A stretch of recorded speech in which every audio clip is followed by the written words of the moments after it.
Welcome. Thank you all for taking the time to join us tonight at the State of Girls and Non-Binary Youth in Maine, a discussion about the recently released results of the 2021 Maine Integrated Youth Health Survey. Before we begin, I want to make sure folks are aware that we are going to be discussing difficult topics tonight, included but not limited to depression, suicide, sexual assault, and harassment. We ask that you please take care of your own needs during and after the event. Even if that means stepping out or leaving early, that is totally fine. If you are joining us with a young person, that's wonderful. And we strongly recommend that you take ample time after the event to process the discussion with them tonight and in the days to come, because we might be covering some heavy stuff. My name is Adrienne. I'm the Executive Director of Hardy Girls, a Maine-based organization that serves over 1,000 girls, non-binary youth, and youth-serving adults annually with our research-driven programs. In every program, training, and event we hold, we aim to do 4 things: to build critical thinking skills, to inspire coalition building, ignite curiosity, and to challenge the status quo. Our vision is a world where girls and non-binary youth are causing a ruckus, working together to make their communities safer, healthier, and more equitable. So when the results of the recent survey came out, I actually received a call from my mom, who's a pediatrician in Maine, and she told me to read the survey data as soon as possible and that the results were pretty devastating. Per usual, she was right.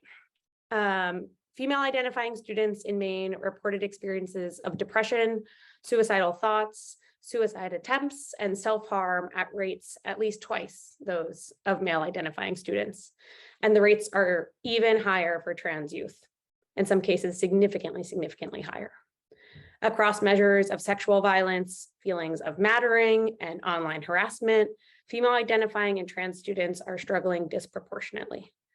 On many measures, queer youth and youth of color, particularly Native youth, are struggling even more. We at Hardy Girls were not surprised by this data. I think many people on this panel are going to share that same reaction.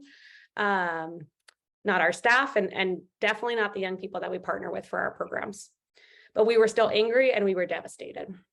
So we decided to hold this panel to bring this conversation out into the public and to do so with a variety of voices, especially youth voices. And we are so grateful that you joined us for this tonight. So with that, I am so lucky to get to introduce our panelists that we have joining us from around the state and even one from the other side of the country. So I'll allow them to introduce themselves and I'll hand it off to Sophie first. Hello, my name is Sophie. I use they or she pronouns. I am part of the Hardy Girls Feminist Action Board, FAB. I'm also involved in a lot of LGBTQ+ activism around the state in central Maine specifically, and I'm one of the members of the youth-led organization FORKS, which stands for Folks Organizing Reform for Queer Spaces. And I'm really excited to be here today to have these important conversations about mental health for youth. Thank you, Sophie. Next, we have Angie. Hi, I'm Angie Dooley. I'm a school counselor at Lawrence Junior High School. I have a clinical psychology background and a master's degree in school counseling education. I have been a school counselor for 19 years. I work with middle school and high school students. I've been part of Hardy Girls since probably the beginning of time. And so it's just been amazing. And when I was asked to be part of this panel, I was just blown away by the invite. And this is really important information and data to be looking at. And I appreciate everyone who's here taking time out of their busy schedules to discuss such topics that are just so important to our youth. We are so glad to have you, Angie. Thank you. And next we have Quinn. Good evening, everyone. My name is Quinn Gormley. I use she, her pronouns. I'm the Executive Director of the Maine Transgender Network, which is the only organization in Maine specifically dedicated to supporting transgender Mainers. I also serve as president of the board of the Mabel Wadsworth Center, which is an independent abortion clinic and feminist health center in Bangor, a number of other organizations. I have a degree in public health from the University of Southern Maine, and I'm a seminarian at Chicago Theological Seminary. Thank you, Quinn. We're so excited to have you. Next, we have Sheila. Hey, everyone. I'm Sheila Nelson. I'm actually the program manager for the Adolescent Health and Injury and Suicide Prevention Program at Maine CDC. Awesome. Sheila, we really appreciate you taking the time to join us. And last but not least, we have Coltrane. Hi, everybody. My name is Coltrane McRae. I use she, her pronouns. Last year, I was the co-president of FAB, the Feminist Action Board. I was on FAB, which at that time was GAB, since I was a sophomore, and I've just been a part of Hardy Girls since I was in 7th grade when I moved to Maine. So I'm just very glad to be here and help share this information with you all. Thank you so much, and I'm so glad.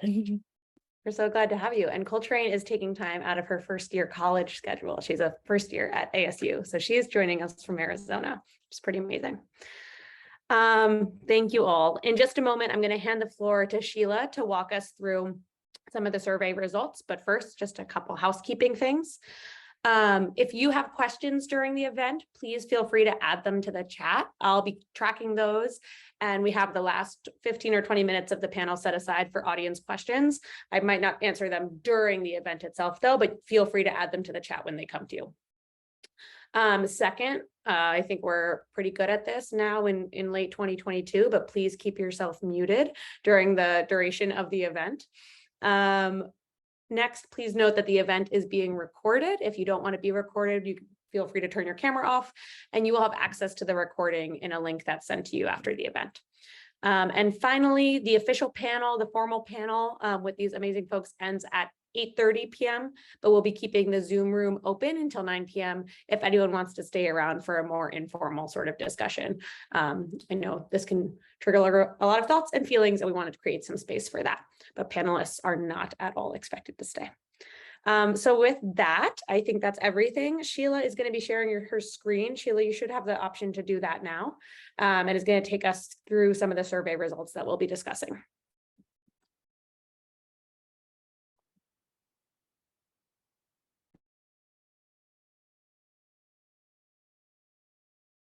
Hey everyone. So I have the immense pleasure and honor of, I think, being the one to sort of tee up the conversation a little bit with some of the data that Adrienne was referencing. I will say that part of my role at the Maine Center for Disease Control and Prevention is that our program oversees the administration of the Maine Integrated Youth Health Survey. So I don't want to spend a ton of time on the survey. That could be its whole own situation. I don't want to necessarily, though, assume that everyone knows what we're talking about when we talk about the survey, which is familiarly abbreviated as MIYHS or pronounced as MIYHS. But MIYHS is Maine's statewide youth risk and health behavior survey for young people between grades 5 and 12. So we have different surveys, for students at different, academic levels, but we try to the extent that we can to invite every middle, quasi-public and quasi-public middle and high school and 5th and 6th grade classrooms to participate in the survey. It covers a lot of topics. So what you're going to get is just like the teeny tiniest little top level of some of the results that we're seeing this time around. We do the survey every 2 years. The 2021 data is a little bit different just because typically the survey is administered, they call it spring of odd number years. It's administered in like February, March, and no one can tell me that that's spring in Maine. So I just say, early spring semester. It was scheduled to be administered at that same time in 2021. Obviously, the world was a happening place at that moment, and a lot of schools were just very overwhelmed. So we actually delayed administration of the survey to the fall of 2021, so the beginning of the 2021-22 school year. That's why you're getting data now, which is a little bit, different from when we would normally be seeing it. So this is me sort of, again, giving the highlights. I want to share a couple of things that are just particularly noteworthy with a spotlight on some of the mental health data that Adrienne was referencing earlier. So the first change, and this was a really good change, was that Maine has asked about sexual orientation and gender identity on the survey for a number of years now. I will say one of our challenges is often that, because of the way this survey is kind of set up, we're often kind of arm twisted by the US CDC in asking some questions in certain ways so that they align with questions in the rest of the country. So sometimes, even if we want to change a question, and that will come up again because we do, if our federal partners tell us no, we sort of have to wait for them to catch up on some of the questions. One of those questions we've wanted to change for quite some time was the question on sexual orientation, which historically only offered the categories of heterosexual or straight, gay or lesbian, bisexual, or other, whatever the heck that meant. We have always known that that's an inadequate list and does not provide enough opportunities for the way young people describe their sexual orientations. We knew that.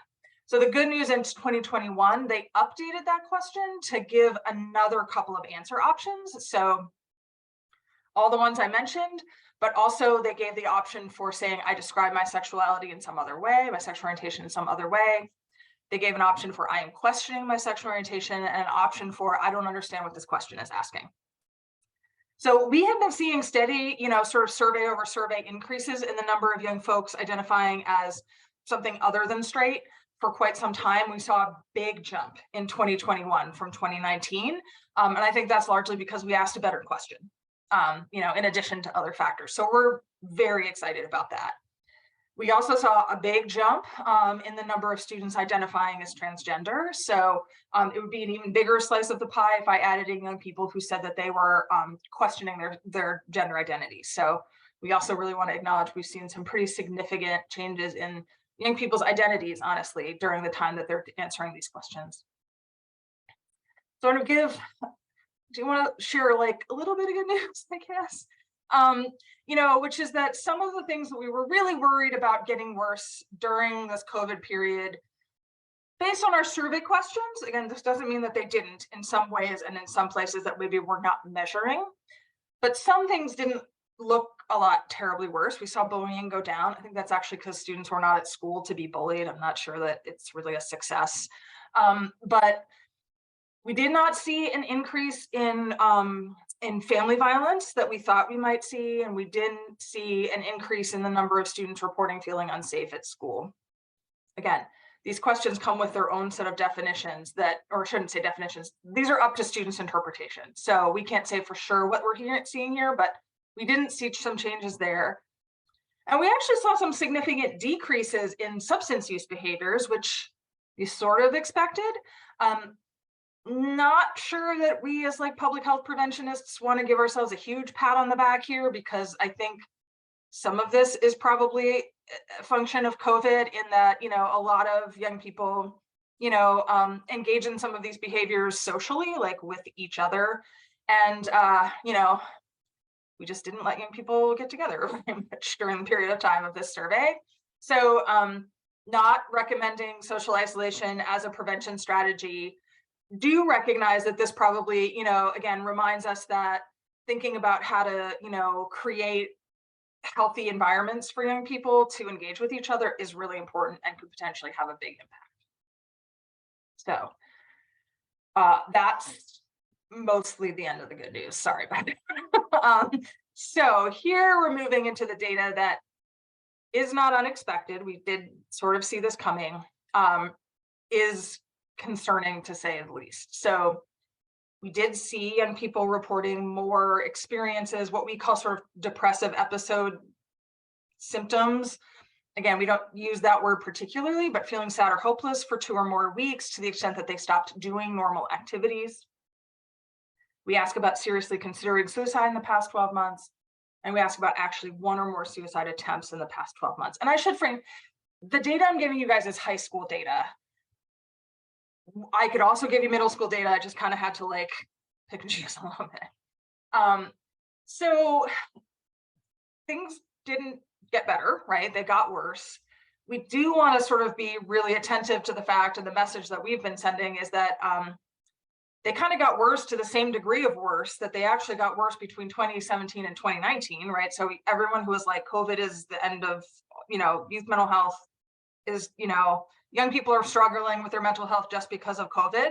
That is clearly not true in this data, and has not been true because we've been seeing these increases pretty steadily over time. We don't think COVID made anything better, for those of us that struggle with mental health. So, but it is not the only driver of this data for sure. So the increases, around depression and suicidality were significant increases from 2019. Suicide attempts were not, but again, that's not quite as good news as we were sort of hoping it might be. Because this is where I, in my sort of professional role, have come to realize that I am not doing a service for young people in the state if I just sort of leave this data as it is, right? Because while it's important, right, it really obscures communities of young people who are in many ways taking the hardest hit here, and for whom we are responsible for developing the kinds of supports and interventions that are adequately meeting their needs. And we clearly are not. So I want to say a few things here. First and foremost, to talk about, you'll see this sort of girls, boys breakdown. Speaking of questions we'd like to change. We're required by our federal funders to ask a binary sex question on the survey. We have pushed back about it. We have welcomed many young people who have written to us after taking the survey to push back on it. That's really helpful for us because we can communicate that to our federal friends. There are complicated reasons why they're not letting us make that change that have to do with weighting and how they get data from state education departments. I don't know. We still don't love it.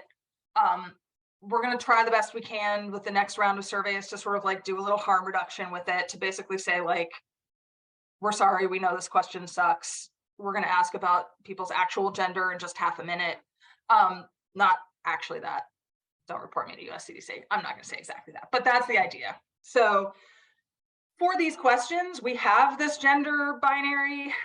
So I cannot give information, for example, on young people who are identifying as non-binary. I also can't say for sure whether or not these are young people identifying their sex assigned at birth or their actual gender. Sorry, it's one of those things in here that gets a little squishy. That said, regardless, it is very loud and very clear in this data that female identified young people are experiencing rates of poor mental health, as Adrienne mentioned, almost twice that of their male identified student counterparts, and that gap is widening over time. And I just want to, again, we've always had some disparities. That disparity is getting worse. I do also want to say it's not that I think that, that the mental health of male identified young people is not important. It's just when you look at these trend lines, the data is really clear about what's happening. We're now at a point where we have close to 25%, so close to a quarter of students who identify as girls reporting that they seriously considered suicide in the past 12 months. And like I said, although we were hoping that the not increase in suicide attempts was good news, the only reason that was not a significant increase is because attempts among boys went down. So so this is really hard data. It's hard data for me. I have a number of soapboxes to get up on. I will maybe try to get up on them later or just keep my mouth shut so more articulate panelists can do so. But if ever there was, something on fire in the data, I want to say it's this. And it's this. So sorry. I have dogs that normally don't bark except for tonight. So this is one of our most dramatic and persistent health disparities in our mental health data, also in other data. Again, this is something I could share later. But we see the mental health data for queer and trans youth being dramatically worse than for their heterosexual identified and cisgender counterparts, to the extent that, again, you're seeing close to over 60% of LGB plus, and that's how we're sort of describing that list, because some other way doesn't roll off the tongue that nicely. So LGB plus youth, over 60%, close to 3/4 of trans-identified young people, right, reporting a depressive episode. Over half of trans-identified young people seriously considering suicide, and close to a quarter. And again, like, sometimes hard for me to actually get those words out, of trans-identified young people reporting making at least one suicide attempt. And again, you know, almost 20% of their LGBT plus, you know, peers as well. We know that what lives behind this data is the fact that queer and trans young people also report much more significant experiences of violence and harassment, and also far less family and community support. So we always want to say that, like, these numbers reflect a health disparity, but none of us are a disparity, right? We experience disparities because of fundamental inequities in the social structures around us. This is also a little bit of not the best that we wanted. We saw so in addition to the crummy stuff, we do look at protective factors for young people, which we know are, again, incredibly important. If we can strengthen those, you know, we give ourselves a better, you know, chance of being resilient in the face of things that happen to us. We saw a decrease in the number of young people reporting connections to teachers who cared about them. Again, it's pretty hard to form a relationship with, you know, adults in your school over Zoom, frankly. So I was not surprised to see that data. Didn't see a big decrease in family support, which is good, but we saw a big hit. And this one is, again, like, this was a gut punch for me, because again, we talk over and over and over again about the importance of fostering relationships with caring adults other than family members. And I will say, I think that's particularly important for those of us, you know, who potentially experienced marginalization by our families or communities. And we saw a significant decrease here, much like we saw a significant decrease between 2017 and 2019. So we now have less than half of students reporting that they have that really critical support in their life. So again, it's a little hard. You know, I always feel a little bit like I share that data and then have to ask everyone to take a minute, because charts and graphs are one thing, and I enjoy making them, but I never lose track of the fact that, you know, we are talking about ourselves, we are talking about young people in our lives, we are talking about our friends and family members, and this is all, you know, the numbers are what they are, but they're not the stories. The numbers have bigger stories to tell. And so I think with that, I'm gonna put myself on mute and offer back to Adrienne if she sort of wants to open up the conversation for everyone else. Absolutely. Sheila, thank you so much for that overview, and for all of your work and advocacy around making that survey as accurate as possible. And that means addressing inequities in that. And yeah, it is a lot. It is a lot. Each time I've seen those numbers, I remained, again, somehow both not surprised and stunned at the same time. So I don't want to talk too much. I'm actually going to open it back up to the panelists with a really general question. And Sheila, please, you were included in that as well. What was your reaction upon seeing the results in this data, whether it was, you know, in this slideshow or the first time you read through the overview? Anyone is welcome to start. You can just go ahead and unmute yourself. It is alarmingly shocking. As a school counselor in my building, even alone, I've been part of MIYHS since the beginning of MIYHS for all those years. I'm actually the administrator in my building for the actual survey. So these are particularly, you know, bigger data points that we as educators look at in the beginning of the school year. Administrators, school counselors, teachers, we take this data very seriously. And to see the statistics as high as they are, I mean, in some of the cases, you know, as a school counselor, I see all this coming my direction. So I'm not at all shocked with some of the stats, but some of them for middle school, especially for my middle level, to see those numbers, 40%, 36%, the hopelessness, the suicidal ideation, the attempts, just completely blown away by some of those statistics with the data. I'll go next. I think what as Adrienne mentioned earlier, is that we're all going to speak to the fact that it's extremely disheartening, but in a way, it's not completely unexpected. I mean, it's not, yeah, exactly, yes. And as someone who has been out as a queer person since my youth and surrounded myself by other queer people, I have experienced a lot of these things myself, or been in relationships with others where they've been going through these same things. And it's really difficult to see it all laid out in statistical data, because at first it's hard to contextualize these situations that you have in your personal lives.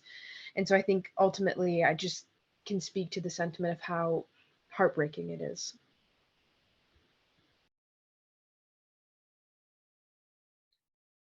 Reading this data was an unfriendly reminder that at some point in the last couple of years, I have lost the ability to distinguish between grief, exhaustion, despair, and rage as an emotion, because they all seem to coexist so often, and this data brings that out for me. I mean, none of it's surprising, all of it's infuriating. And some mornings it's a reason to get out of bed and go to work, and other mornings it's a reason to roll over, I think. I will say something I'm hopeful for in Maine is that we have this data, and particularly with the LGBTQ data, that's not something that every state has access to. Some of those questions are optional on these surveys in other states, or they simply aren't included.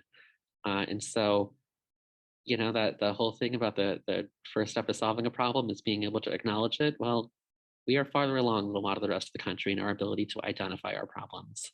And that means we're better prepared to address them. And that makes me hopeful.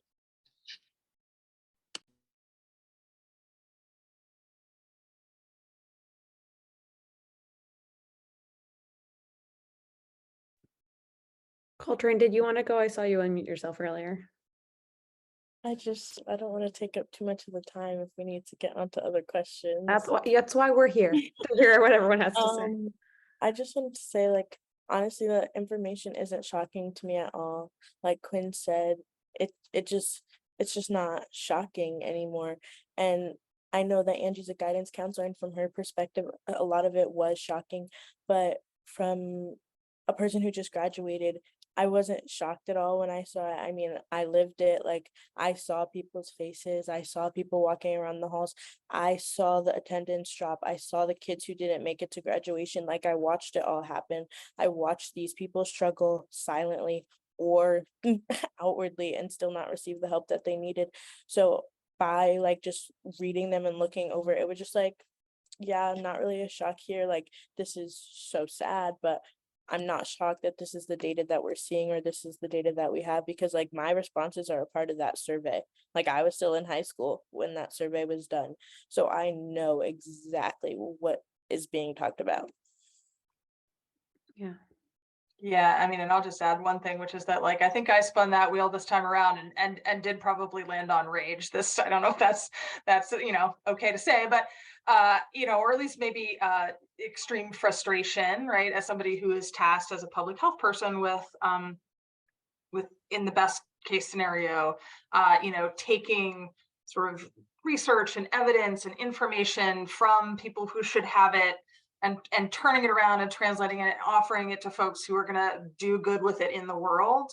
And we haven't gotten it. And that is a failure to account that, I find deeply, deeply frustrating. And I sometimes have to question whether or not were we seeing some other things in that data other than who is taking the hits here.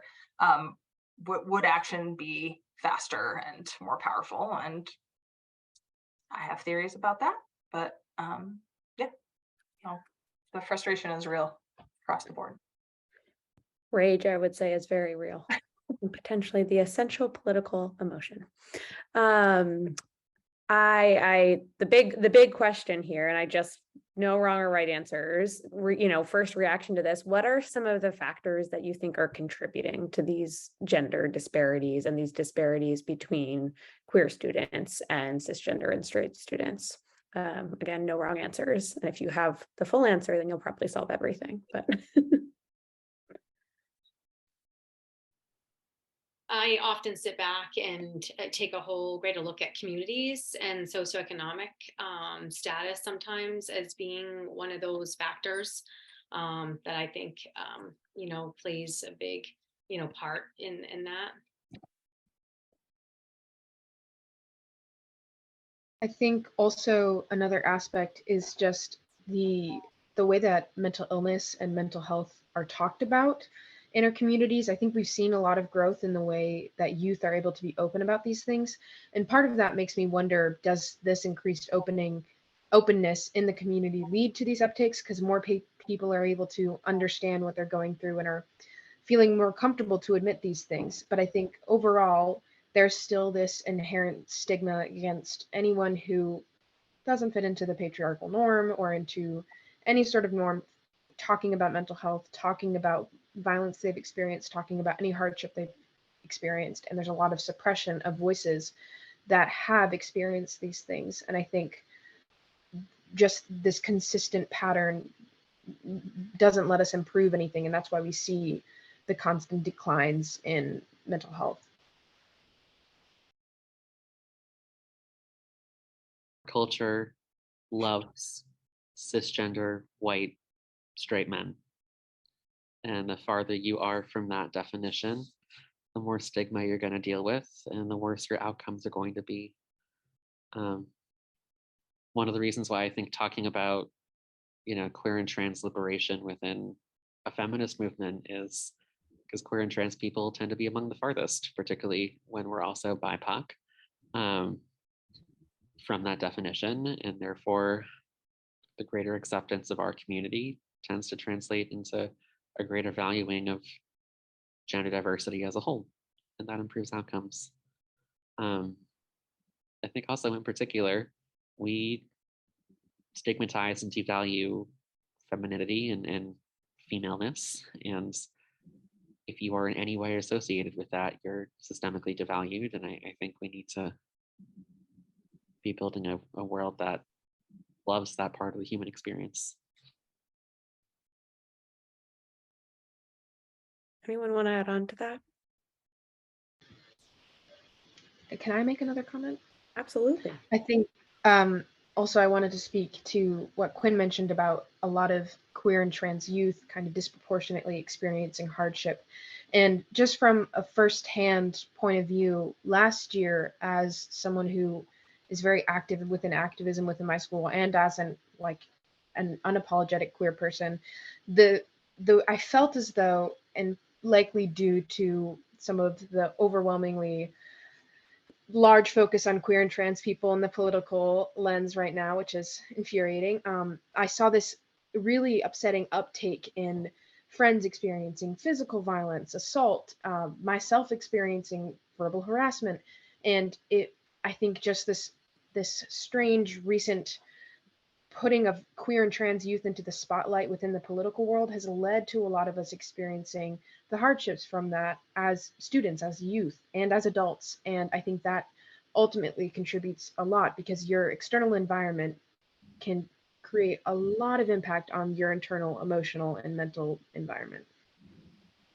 Absolutely. And we can't separate those things. Sorry, go ahead. Please go ahead, Sheila.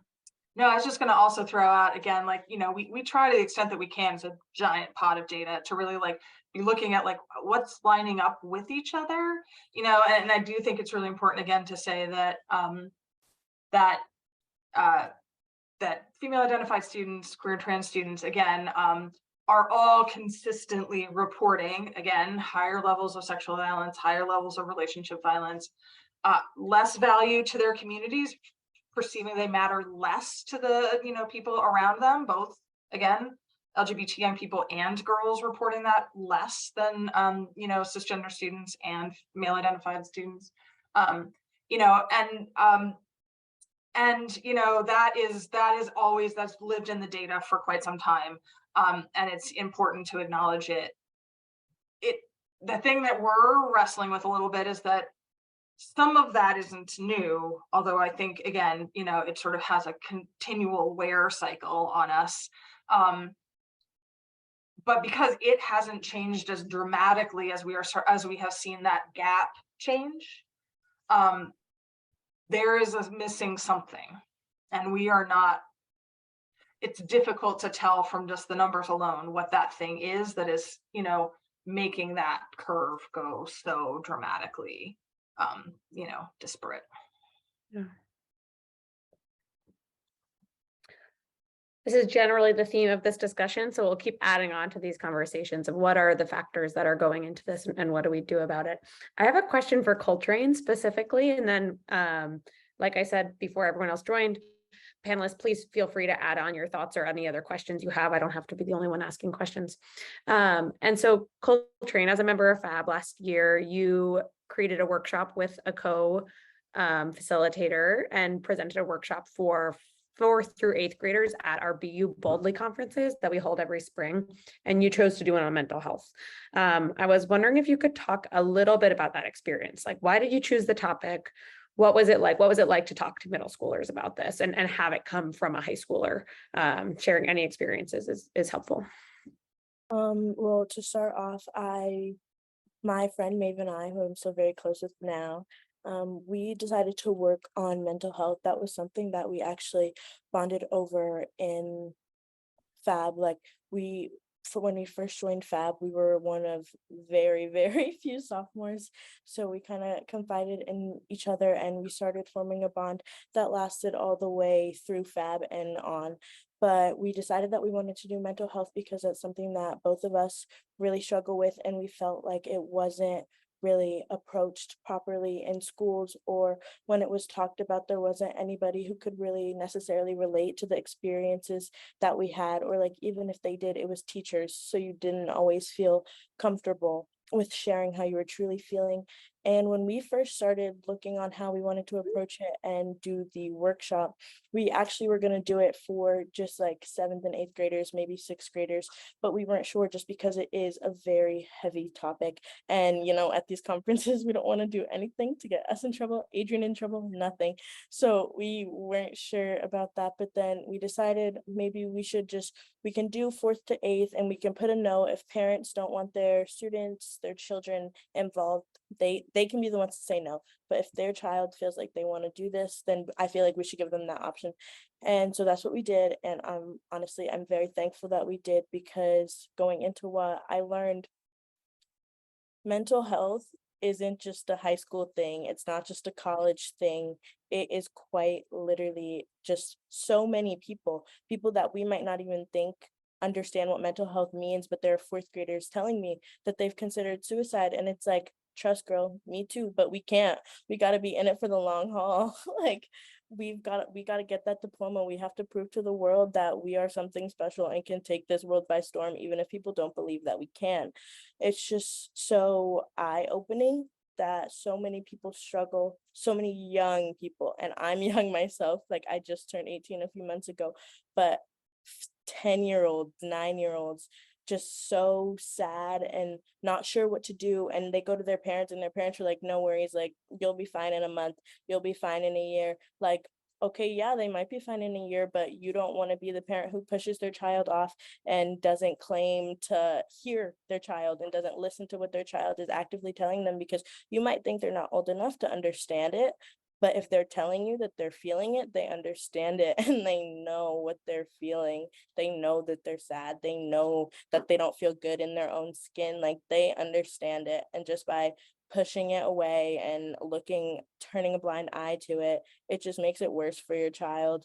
And I'm so thankful that we did choose to include 4th graders and just the younger kids, because it seemed like they really needed an outlet to just be able to talk and to be able to learn new information about mental health and things that they can do to help bring them down if they're in an episode, or just different tactics such as what are they called? Essential oils on little cotton balls to help them calm down. Just little things like that. It seemed like a little of those young girls needed that. So I'm glad that we included all grades into that. Thank you, Coltrane. I think, Coltrane, you mentioned some things around youth not getting the supports they needed at school. And so I have a question. This is for Angie kind of first, if you want to lead off, but I also want to hear from everybody thinking about like what resources, what do you wish the environment and resources could look like at your school? Like, you know, in a dream world. And I'd also, especially, I'd love to hear from Sophie and Coltrane as well. Like, what do you wish you had had in middle school when it comes to resources for these things that we're talking about? And obviously Quinn and Sheila as well. But I'll start with you, Angie, but please, everybody else chime in. You know, and just we always come up with our wish lists, right? School counselors have like a big wish list constantly. I would say the biggest part is access. I want all of our kids to have access to anything, everything, whether that is part of their mental health, whether that is because they want to do drama, theater, they want to be involved in something part of the school. They want to feel like they're part of something greater than just entering that building each day and just going to their classes. You know, just the pure access for all these kids is huge. That is a large barrier for lots of school districts with no funding, with no late buses, with no access, even getting, you know, our kids just simply from our town over to Waterville to access maybe the Alphon Center, you know, that just those smaller things. You know, and then the larger things, obviously, in a greater world, would I love to have a school social worker? Yeah, yes. You know what I mean? There's one of me and 200 students, you know, on just my particular caseload. So just, you know, more resources for all students access is huge. Yeah. Oh, thoughts from other folks? I think it's worth noting that access to supportive information is really determinative of whether or not queer kids feel like they matter to their community. And access to that kind of information is at the center of a lot of our fights right now in local school boards about censoring books, about removing posters, about judging curriculum for queer kids, for trans kids, for BIPOC kids. And so I think it's just worth noting it's hard to even feel like you can name the issues that you're dealing with if you don't have access to the information about it, and if your school doesn't value giving you information about it, or if they're prevented from giving you information about it. So you know, it's not just about whether or not you can have a book in the library. It's about, is a student going to be able to see their story in the information that's available to them? That's critical. And I can definitely speak to the issue of supportive resources in schools. I'm currently fighting that battle within my school board and within my school to have posters up that simply define terms that relate to sexual orientation and gender identity. And they were taken down because they had this is the excuse our superintendent is using, because they had a logo on them from a local organization out Maine. So I can definitely speak to the fact that it is so critical to put resources out like that for all youth, because by showing the name of an organization, you give them access to that, to look that up at home, to reach out to those organizations for support. And also, as someone who struggles with mental illness and have since middle school, just the impact that providing resources and trainings for guidance counselors in schools that talk about a lot of the issues that sometimes we don't expect younger students to experience, like eating disorders and, you know, struggles with identity. By providing education to guidance counselors about that, I think that can help impact students' lives a lot, because I have had a lot of friends that have reached out to guidance counselors for support because they don't have that at home. And there's just been this barrier of how to, you know, respond to these issues. And it's not that there's not an effort, it's well-intentioned. It's just that there's not enough resources available for guidance counselors and for students. So I think by, in a dream world, expanding what guidance counselors and what students have access to explanatory resources and support resources helps people not only understand what they're going through and contextualizing what they're going through, but also seeking out support for what they're going through.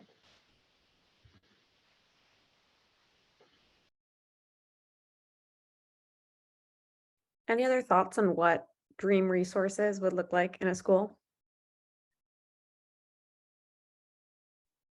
Can I say, it's something Sheila's brought up a couple of times, is the relationship between experiences of sexual and intimate partner violence and its relationship to mental health outcomes. And can I just say, we have some incredible organizations that work with survivors of all these forms of violence in our state. They are continually underfunded. And they are, despite their best intentions and significant improvement in recent years, still largely unprepared to work with minoritized youth. And so, it's not just a matter of, is your local sexual assault agency able to access your school, but it's, are they prepared to actually work with the youth who are dealing with the greatest impact of this? And I think a dream I have is where we have sufficient systems of support for survivors so that they're able to get what they need, and that those systems of support are designed with their unique experiences and identities in mind. Thank you, Quinn. Angie, I kind of have another question to aim at you first, but then opening it up to folks. And you had just mentioned when we had been emailing back and forth, really the one that piece of data that stood out to you was the gender disparities in online harassment that we've seen. And I'm sure some of that has to do with the pandemic and everything moving online, but that doesn't explain the gender disparity necessarily. So I was wondering if you could share your thoughts around that, and anybody else around sort of the effect of social media and online bullying on. I've been racking my head around that one because I still have, I've been talking with students, like, why is there such a disparity in that one statistic around, electronic bullying? Some of the students are like, well, we were online, they were online more, obviously during the pandemic, just because, whether they were in school versus, the half days every other day. So there was just more, more communication. But I'm really racking my brain on that one, because that was such a disparity between the online bullying, that one. And then also the rates of middle school that stood out was just as high as almost the high school stat, Sheila, through the MIYHS for the hopelessness. That stood at 36% of females, and then it went into transgendered, Hispanic. Like, those stats were even more. Those stats were even like at the 60% mark, which were also just really stood out as far as like those middle school stats. And how do we work around helping those students who are getting bullied, or those students who are feeling hopeless? What does that look like, in schools, outside of schools, at home, in communities? How do we help these children, access what they need during those times of duress, hopelessness, or, the bullying? I mean, I know what protocols we have in our own buildings, but it would be helpful just to hear from maybe others on, what your thoughts would be on sort of how to help, students through that process. Students report to me quite often with either online bullying, definitely, hopelessness, any sort of suicidal ideation. Students who are in the building are referred to me, or they just simply come to see me. If you were to see my office, kids don't want to leave it. It's a pretty zen feeling, not like, where I'm stuck in here tonight in a back room where it's quiet, no dogs barking, no children running around screaming. But we have created a very safe space. I work with another counselor, and I feel like we've really opened the doors for these conversations to happen. And I feel pretty confident if you just were to poll, some of my students, or ask them freely, how they feel about that. I wish that, we had more answers to help them. I wish there were more to help. I do want to just add one quick context piece. Again, for those of you who I know are just going to like rush right out and go through all of the 700-page data reports that live on the Maine Integrated Youth Health Survey website. As I mentioned, we ask, there's a specific high school survey and a specific middle school survey and a specific 5th and 6th grade survey. So some of the questions that we're talking about, specifically the ones around mental health and the ones around bullying, we ask them slightly differently on the middle school survey and the high school survey. So if you'll note, the high school, we ask about that experience in the past 12 months. On the middle school survey, we ask about that experience ever in their lifetime. So sometimes folks look at the middle school data and are like, not that it's not worth saying that anyway. But just in terms of, just as a little caveat, just to, it is interesting though, you mentioned that we for high school students, we did not at least again, in the numbers, this is, again, remember, this is nothing about severity. This is nothing about, you know, we didn't see for high school students an increase in reporting for electronic bullying overall. And we did see a little bit of a hiccup for middle school students. So I don't know what is a little bit different there other than middle school. So, you know. Full access. Yeah, just the all-time access, you know, to electronics. Yeah. And I will say, I mean, this is a lovely question because this is one of the ones that I've been head scratching about. So I'm really curious, you know, Coltrane and Sophie and Quinn and others, like, you know, when I show this data, particularly to adults of my age demographic and older, or roughly, the first thing that often gets brought up is social media. And although, you know, I think there's some breadcrumbs in the data that show that some things did start kind of like that, some of those disparities did kind of take off at a time when I think of most people acquiring more access through smartphones. It's not like, first of all, we're not going to put social media back in a box, right? So that's not going to be a prevention strategy that I can really recommend. And second of all, like young people of all genders and sexual orientations and gender identities like use social media. So it's, you know, just I'm curious, you know, also too, what folks think about. Sorry, I'm asking questions. I am not the facilitator, but it's one of those things that we are really interested in looking at because people bring up a lot of that, and also not clear that that's what this is. So, you know, but who knows?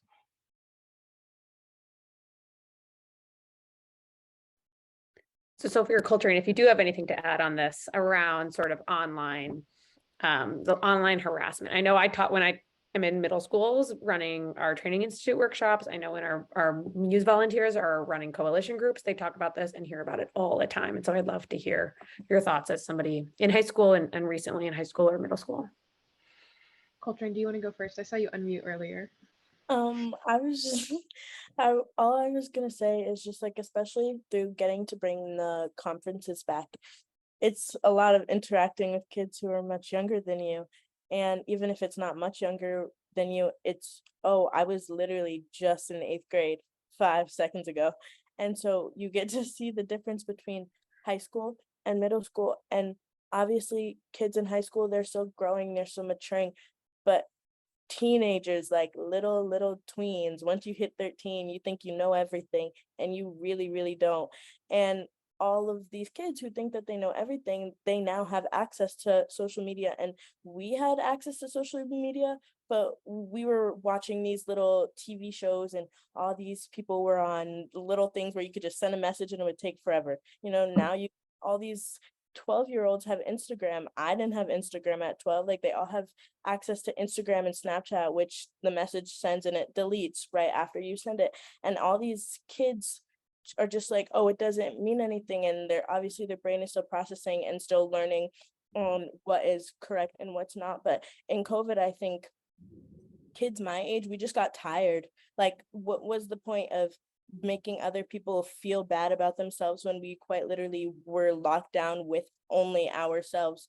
That was the time where all of us were reflecting upon who we truly were and who we wanted to be. And like, that was the time where we were all behind our screens, but we were just watching Netflix, giving us whatever work that our teachers gave us. Like, we were so tired and emotionally drained. We weren't going out of our way to make other people feel worse about themselves. We weren't going out of our way to put other people down, where I think even just being a homeroom buddy last year. So in my school, that's where seniors get paired with a freshman homeroom. And so being a homeroom buddy and hearing that these children, the way that they talk to each other or talk to themselves, I was like, whoa, there is so much evil in this world already. There is no need to put somebody down because what? Their shirt, because their shoe, because they didn't do the homework. You don't know what is going on. There is no need, and will never be a need to put somebody down, because you never know what's going on. And I think by the time you reach that point in high school, you start getting that, like, there's just no need. And in junior high, everybody is looking for that upper hand. Everybody's looking, ooh, how can I be most popular? Ooh, how can this person like me the most? They're looking for whatever they can do to make somebody else seem less than, to elevate themselves. And I think once we got to high school, and not even just high school, because there is so much of that in high school, but once COVID happened and everybody realized there is no benefit ever. I think that's where the upswing in middle school bullying to high school bullying went, because when we were in lockdown, we were just so tired and we did not care about anything. Thank you for sharing that, Coltrane. Sophie?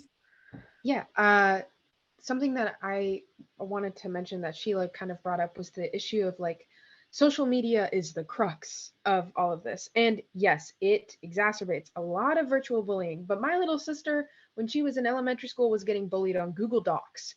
So let's be honest, this has been a constant like issue as long as, you know, youth have had access to a virtual world. But definitely, you know, platforms like Instagram and any program that has some sort of anonymous aspect, or like Coltrane mentioned with the disappearing messages aspect, people misuse that against each other.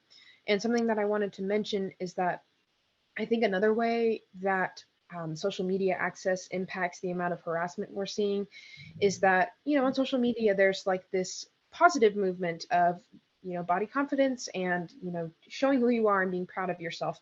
But in retaliation, people who traditionally are not white cis men, their bodies are completely more so under fire, and they're shamed for posting photos of themselves, and they're criticized, and they face much more, I guess, online hate, you could say, in terms of like appearance and physical issues, and that can lead into a lot of bullying.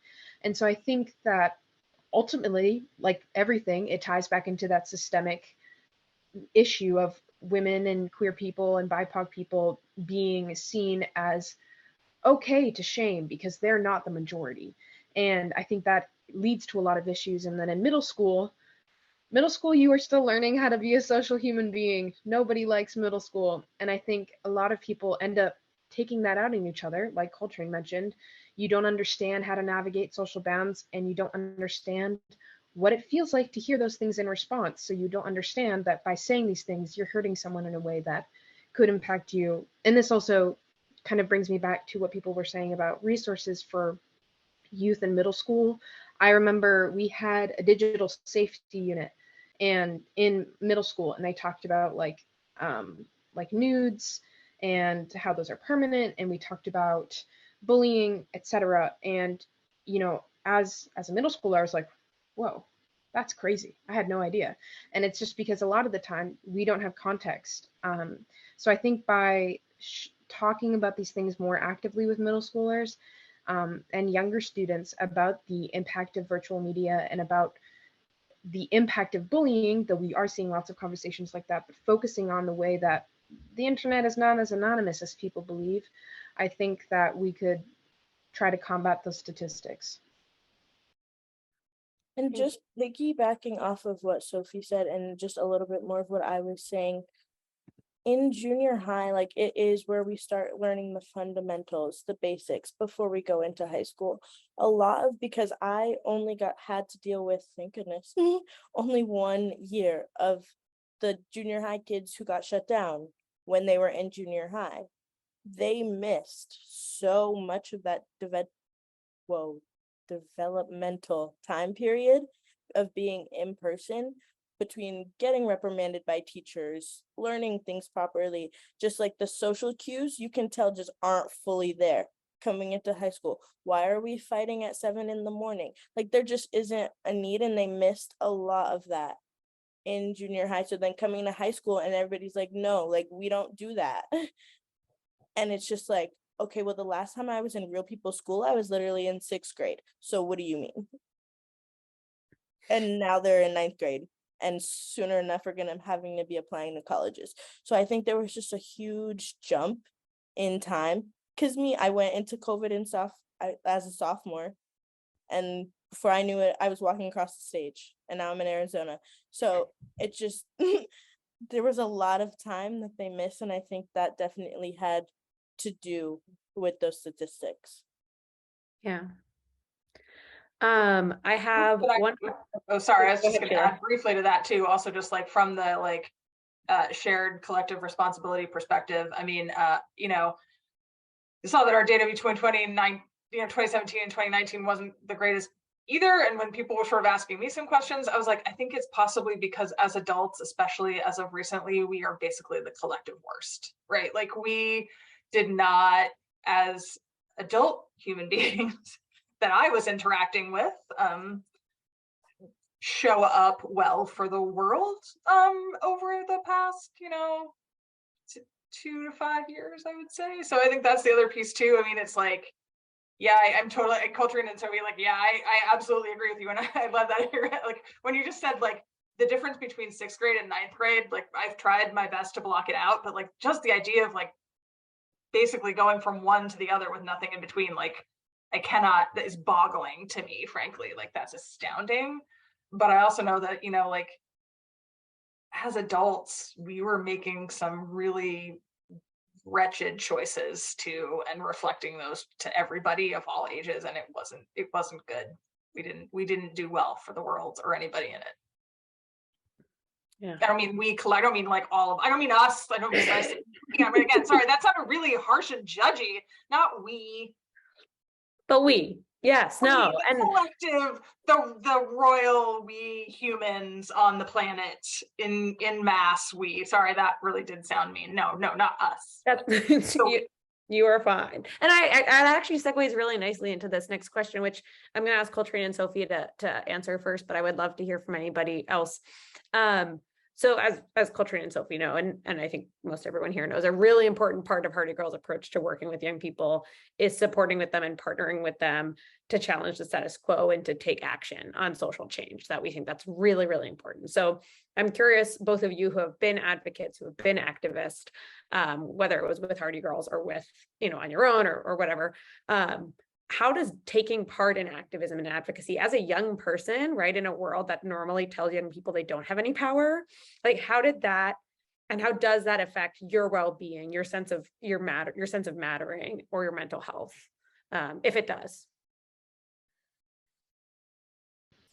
Yeah, so I got really into activism this year after the pandemic. I was throughout most of my early high school and late middle school, I was in a really bad place with mental illness. And that, despite the fact that I was passionate to begin with, that I think stunted a lot of my ability to get involved in my community as an activist. But as I've gone through my journey with therapy, I am out and about in the world right now. So I really think that ultimately activism has made me just who I am now. I think it's made me a more confident person. It's made me realize the importance of my own voice. And I think something that I was just talking about today with my therapist was that the fact that conversations I can have and public speeches I can have an impact on people younger, older, and the same age as me in terms of making them feel supported, making them feel seen, making them feel heard. That is wild. It's almost unfathomable to realize that just by participating in advocating for the support you want, you are advocating for the support others want. And I think as someone who has been very much so leading protests lately, organizing educational events and trainings for staff and schools and local businesses, I think I've just become more confident. I have gained public speaking skills that I never thought I would have after a panic attack during a presentation in middle school. That was like the end all be all for me.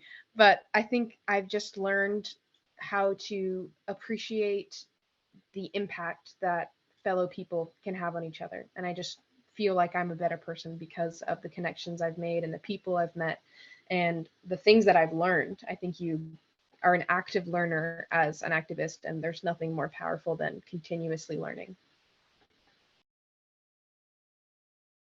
Thank you, Sophie. Coltrane, any thoughts on that? Well, I guess I definitely should have gone first on that one. Wow, that was really good, Sophie. You really knocked it out the park with that one.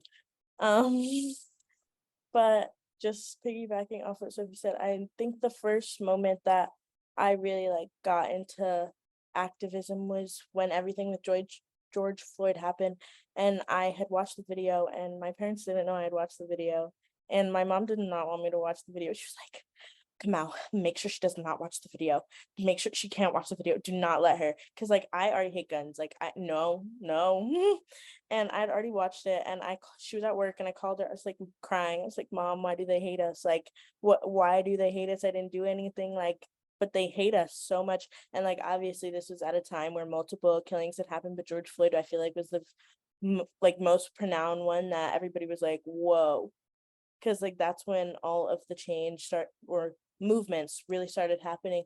And I hate public speaking. Everybody tells me I'm really good at it, but I really hate it. I really hate it. I get so nervous. But that spring I spoke at and I walked in the George Floyd protest in Waterville, and it felt so good. And I felt like I was literally gonna die. Like I was whoo, like I was so scared. But seeing the people's faces while they were listening to me, and like Sophie said, the impact that it has on people, it really is eye-opening and world-changing. And if I could protest every day, honestly, I would, because it just feels like a small part of helping to change the world, even if you really aren't. But every day, like if you're out there, if you're screaming for what really matters.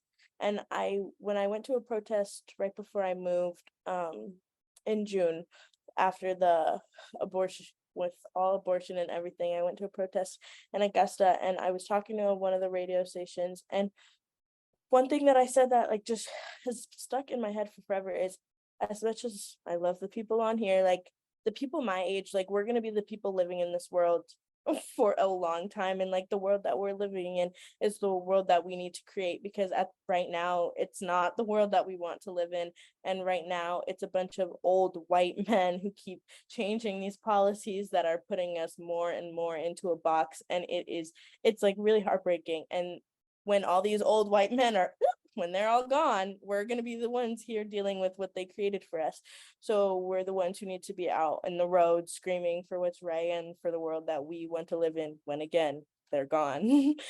This is our world. We need to take control of that, and we need to make the change that we want in the world, because nobody else is going to do it for us. Couldn't have said it better myself. I want to take a little time. I promised we'd take some audience questions. I do have one question for Angie from a middle schooler who's joined us. And she asked, is it ever difficult to deal with everyone coming to you if you have 200 students and you're the guidance counselor? We do a lot of training on sort of self-care. If you work in education, I mean, I think everyone should do this, whether you work in education, regardless of what you do. Self-care is huge for yourself. You have to know yourself. You have to be healthy yourself in order to help others. So for me personally, I wake up every day, and I hit the road and just can't wait to get into the building to see what is going to come my direction, because there's always something every day that, needs to be tackled, and we need to foster positive change. We need to be there for these kids. We have to create safe places. We have to have open dialogue with children, with teachers, with, whoever their guardians, whether it's, aunt, uncle, grandparent, foster care. So, all of those things are, come my direction. But we're there to help the kids. So whether I have 100 to 200 students, I embrace it every single day when I enter the building. But thank you for asking, whoever that was for middle school. Yes, thank you. Yeah.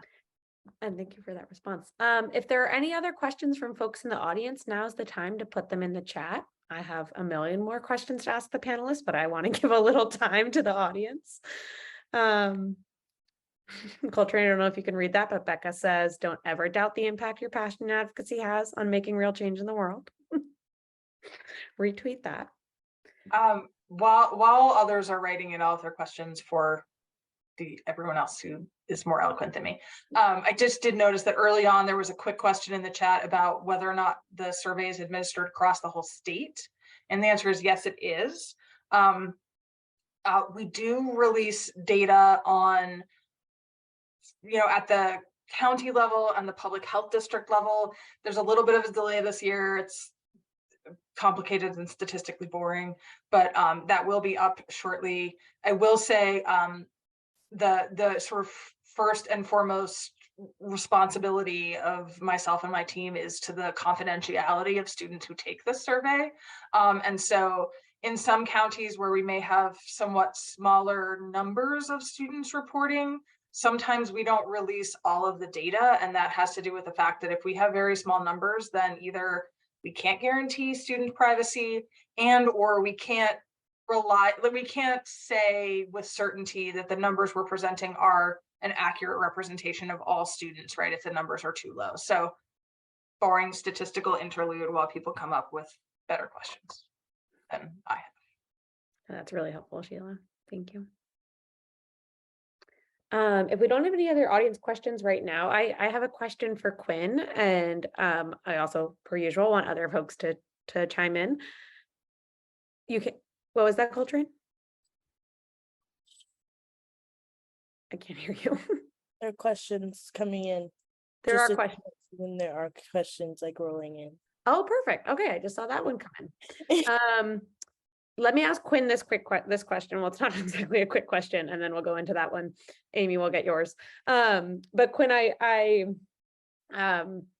we've talked so much about harm and the harm that is being done to communities, and I was wondering, something we talk about with FAB, and that I think a lot about in creating spaces for girls and for non-binary youth is joy, is like joy of girls, joy of queer joy, trans joy.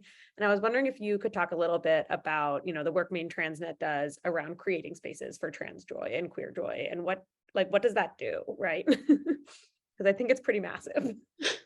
Yeah. It's a big question. Yeah, a little bit. So,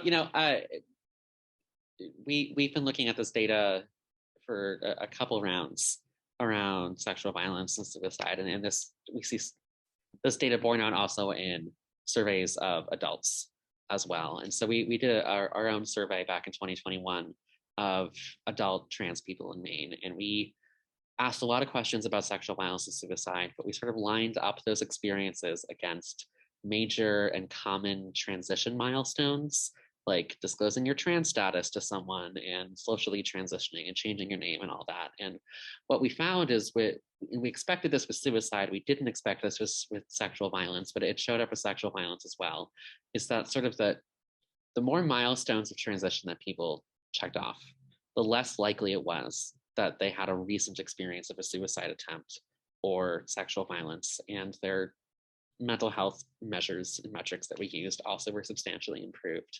And that overwhelmingly, the majority of instances of sexual violence and suicide attempts happened before they ever told anyone that they were trans. And what this suggests to us in data is something that I think trans people have known anecdotally for ages, which is that transition isn't just good for us, it is a protective factor from violence. And so, like every other piece of data we have about trans youth transitioning is when they're allowed to be themselves, most of these disparities are eliminated or at least drastically reduced. And particularly when it comes to sexual violence, I think a big thing that I'm holding on to is happy kids are safer kids. They are harder to take advantage of. And so making room for queer and trans joy isn't just about making space for the happiness, but it's that happiness is also safety. So that gets me up in the morning. This stuff works when we do it. I think it's getting harder to do that in the current political environment. And I am worried, contrary to common belief, we're not looking at significantly increased acceptance of trans people among Gen Z compared to prior generations. We're actually seeing an increase in measurable homophobia among Gen Z compared to previous generations. It looks different, it talks better, but it's more prevalent than it used to be. And so I think there are very real things to be concerned about. But on the other hand, there is so much more access to language than there used to be. And there is for people who are able and willing to fight for it space to be themselves, at least somewhat, in a way that wasn't possible even 5 years ago. And that's a great source of joy. And I think that we need to foster that in every way that we can, because, you know, gender disparities get better when we recognize that gender is a fun and beautiful thing that should not be determinative of anything in our life, right? So that gets me up in the morning. Thank you, Quinn. I want to make sure I get this question in from Amy to Coltrane and Sophie. Wondering if you've experienced or heard about things that schools might do that is harmful to student well-being. I'm sure Sophie has a recent example of this, something they're going. Oh yeah, I do. I'll kind of give a little bit of context. Within the past month of school starting up, we had up some Out Maine posters, which I briefly mentioned, and our superintendent claimed that they were inappropriate and political and forced our school to take them down. In response, we had faculty speak with him. He said no again, and that's when he started to say they were inappropriate. And my fellow students and I, mostly members of our Queer Alliance, but also a lot of other students in our school, banded together and we hosted what we were calling the Yell Out protest, which was where we got a bunch of people to wear obnoxiously yellow shirts and clothing, and write out slogans like "We will not be erased," "Respect existence," or "Expect resistance," "My identity is not inappropriate," many other classic slogans, and some more current. Our favorite one, though we strayed away from using it, was "My identity is more permanent than your job." That was my favorite one personally, but it was a little too much maybe. Anyways, so definitely have experienced pushback with schools. And then there's this weird culture, I think, as well, being in a rural school, is that people are afraid of stepping on political toes. So the argument was that our superintendent was worried that we would get pushback from opposing organizations with their posters, when really, as we have seen with Mount Blue, if any of you have seen the news where Mount Blue is able to put up these same posters after having these conversations, things have been okay and things have been fine. So I have definitely experienced firsthand this pushback and fought against it. And it's really hard because as much as we as students can separate ourselves from our academic position as students in the community and get involved in community advocacy, in our schools, there's only so much we can do. And at the end of the day, our superintendent was stagnant, would not push, would not sway at all. And we are kind of struggling currently to figure out what we can do back, because there's this power dynamic with a straight white cis man that we are struggling to push back against. And I think, yeah, and there's also kind of not directly schools, but also just the culture of being in a school in general, as a queer person and as someone surrounded by other queer people and trans people. There is, this year and last year alone, I have heard so many harmful stories of physical assault, verbal assault. I've been verbally harassed, and the school doesn't do anything. No matter how many times students, speak about it, they're not educated on what resources they should use. And someone told me, oh, well, just tell the students to go to administrators. Why don't you tell the students to go to administrators?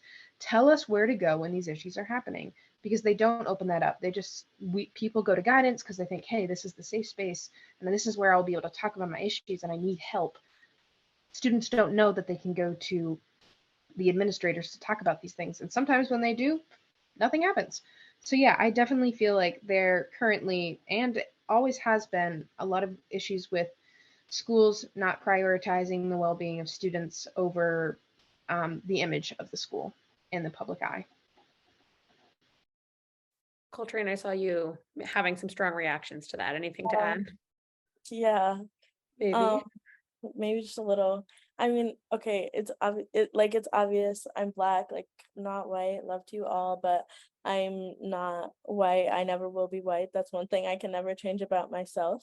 And growing up and going to school in a predominantly white area and a very white school was damaging to both my mental health and just my self-confidence. But outside of that, what made everything worse is when the administrators don't listen, when the administrators don't care, or they say they care and they're going to do something and they talk to the superintendent and nothing happens. My mother just about had to go ballistic for them to let me wear my kente cloth at graduation. My art teacher thought it was appropriate to touch my hair in class and call it horsehair, and they did nothing. We can go to administrators all we want, and even after my mother went to the board and people were commenting, why don't you go to administration? Trust, I did. Trust, I've been dealing with this since I was a sophomore. Trust, this is not the first teacher and will definitely not be the last. Just because I'm graduating doesn't mean that all these other Black students and Black people who might be mixed with white or mixed with something else doesn't mean that they're not going to get the same treatment.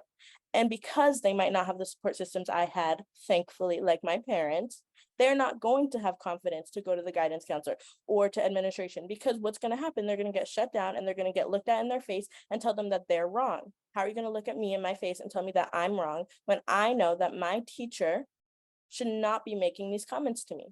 Do not treat me outwardly different than you do my white peers. Do not. It makes me feel not only worse about myself, but like I can't do anything and that my color means nothing. Obviously, we're always fighting for equality, but there has been systemic inequality for too long. And every time I went to the office trying to fight for something new, it was always, no, we can't do that. We don't want to take those steps. It might step on toes. I don't care if it steps on toes. You are stepping on mine. I'm the one who has to go to school in this environment.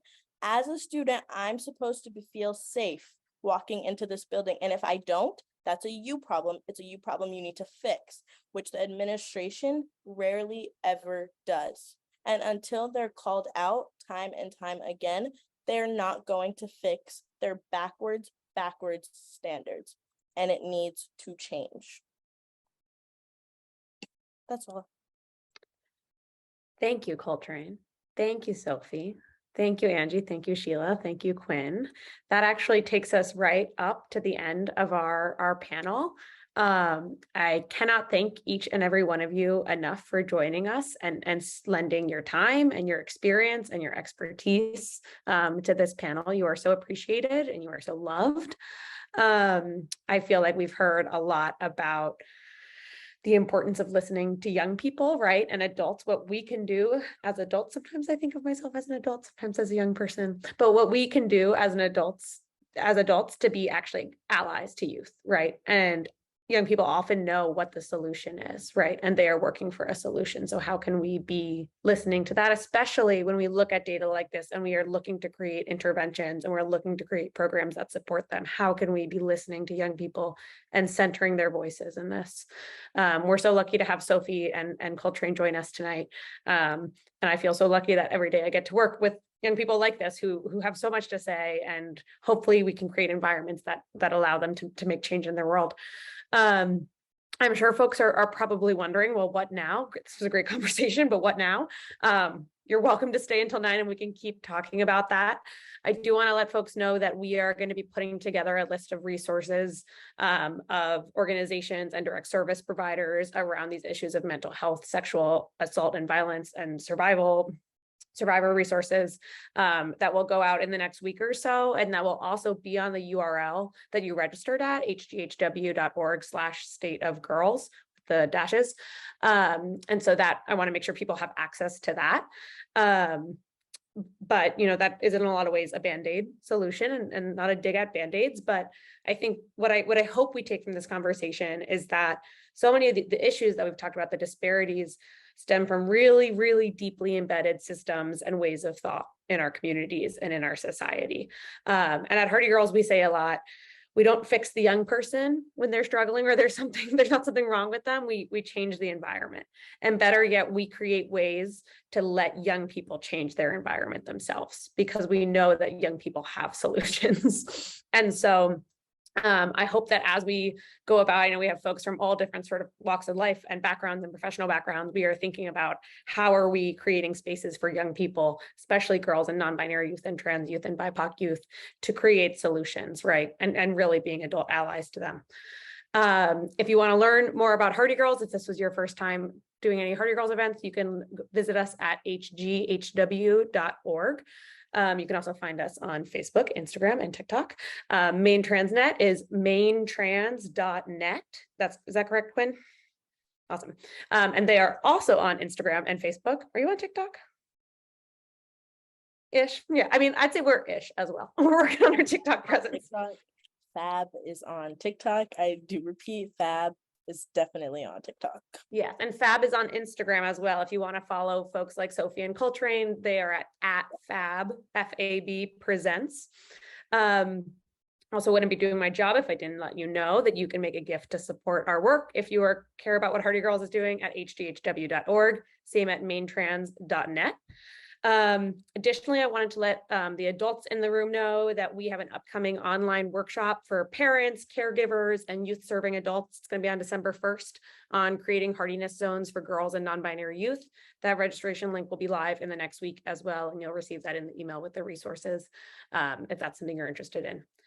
Thank you again for joining us tonight. This is officially the end of our panel. I am a minute late. I apologize. If you would like to stay for a more informal discussion, we'll keep the Zoom room open.